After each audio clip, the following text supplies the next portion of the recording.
بسم اللہ الرحمن الرحیم۔ السلام علیکم ورحمۃ اللہ وبرکاتہ۔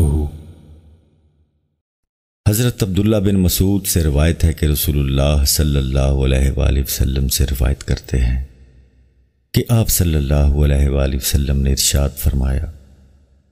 کہ ایسا نہیں ہوتا کہ کوئی بندہ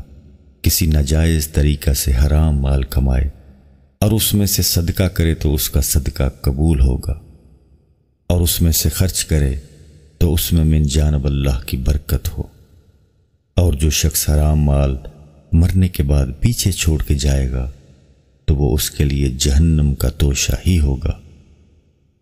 یقیناً اللہ تعالیٰ بدی کو بدی سے نہیں مٹاتا بلکہ بدی کو نیکی سے مٹاتا ہے۔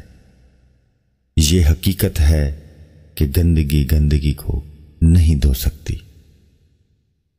حدیث کا حاصل اور مدعا یہ ہے کہ حرام مال سے کیا ہوا صدقہ قبول نہیں ہوتا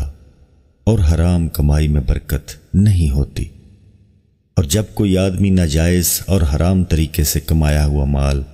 مرنے کے بعد وارثوں کے لیے چھوڑ گیا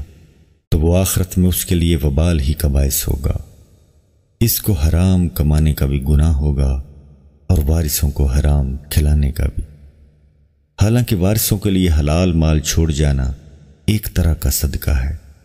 اور اس پر یقیناً اجر و ثواب ملنے والا ہے۔ آگے جو فرمایا گیا ہے،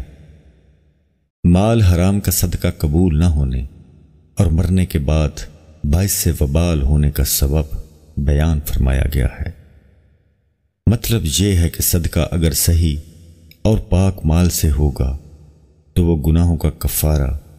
اور مغفرت کا وسیلہ بن جاتا ہے، لیکن اگر حرام اور ناپاک مال سے صدقہ کیا گیا تو نجس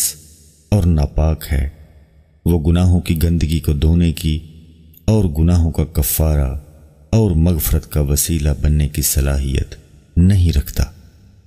جس طرح گندے اور ناپاک پانی سے ناپاک کپڑا پاک صاف نہیں کیا جا سکتا۔